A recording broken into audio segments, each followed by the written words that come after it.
Welcome to the Explainer. Every single year, ships, trains, and planes move well over 11 billion tons of goods around our planet.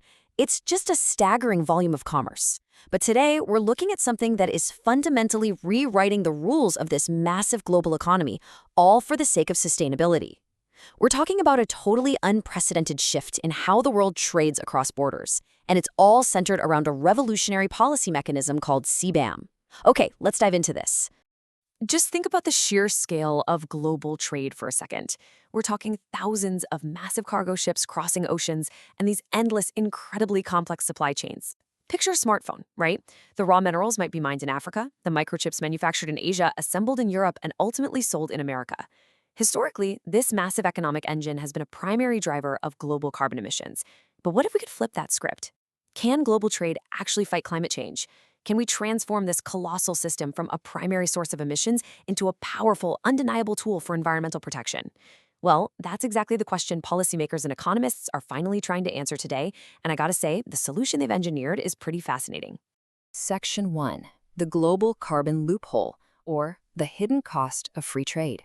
So the primary villain in our story is a concept known as carbon leakage. Imagine a country decides to get strict on pollution. They implement these tough, necessary climate rules and start taxing carbon emissions to protect the environment. Sounds great, right?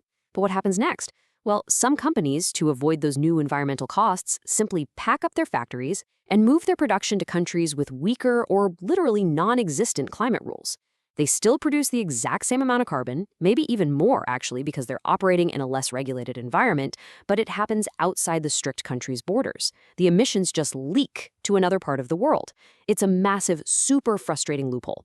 In fact, some estimates suggest that roughly 25% of all global emissions are embodied in internationally traded goods. That means a huge chunk of pollution is basically just playing musical chairs. Our current uneven trade rules allow these global emissions to just slip right through the cracks, meaning we aren't actually reducing global carbon in the atmosphere, we're literally just rearranging where it gets pumped out. Now, what's really interesting about this slide is how we've historically valued goods. Under the traditional trade model, the system is essentially blind to the environment. If two steel beams cost the exact same amount to manufacture, they trade the exact same way. It completely ignores the massive clouds of carbon emitted to produce one versus the other. But notice how climate-aware trade tips the scales. This new system actively prices in the carbon footprint of a product. Suddenly, the environmental damage becomes a hard financial cost right there on the balance sheet. It forces the market to recognize that cheaper, highly polluting goods aren't actually cheap at all when you factor in the devastating cost to the planet. Section 2. Introducing CBAM, the world's first climate checkpoint.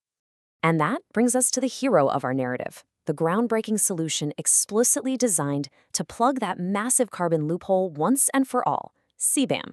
That stands for the Carbon Border Adjustment Mechanism. Now, I know it sounds like some heavy, intimidating policy jargon, but stick with me here.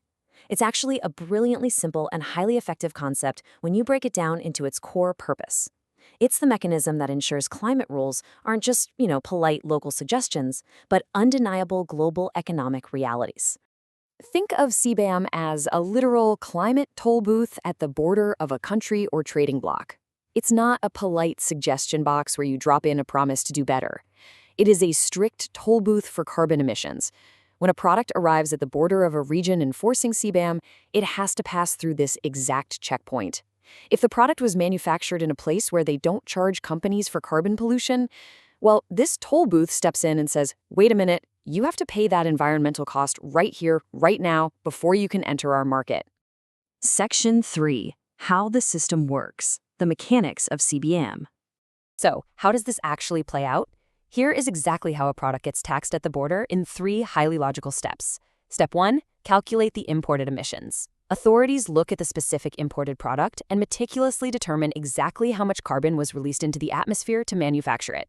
Step 2, verify the home country carbon price.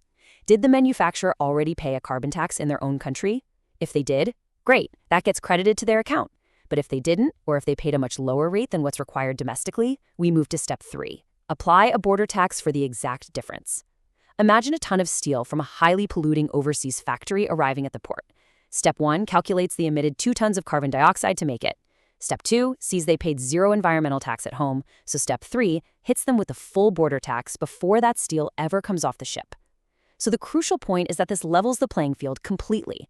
A domestic manufacturer who is doing the right thing and paying high carbon taxes is no longer at an unfair competitive disadvantage against an overseas competitor who gets to pollute for absolutely free.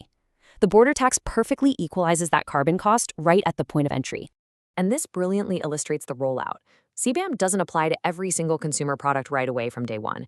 Instead, policymakers are initially targeting the heaviest emitters, those industries where carbon leakage is a massive immediate risk. We're talking about foundational sectors like steel, cement, iron, aluminum, fertilizers, and electricity.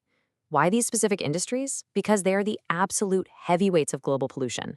I mean, the production of cement and steel alone accounts for well over 10% of all global carbon emissions. So by impartially focusing on these specific, highly carbon-intensive industries, the system aims to tackle the largest chunks of global industrial emissions first.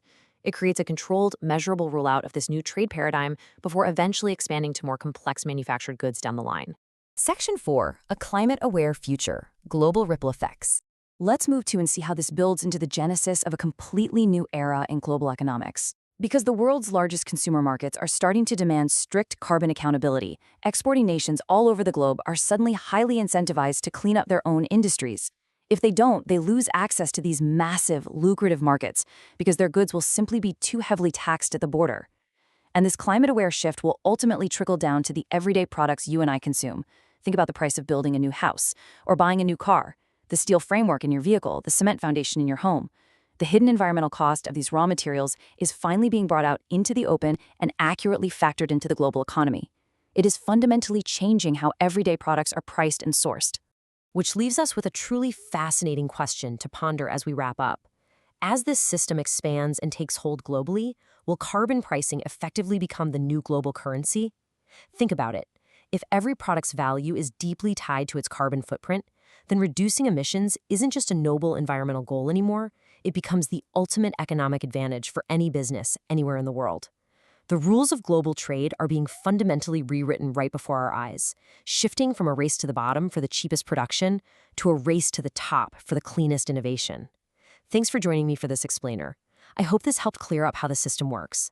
Keep your eyes on the horizon because the future of global trade is looking a whole lot greener.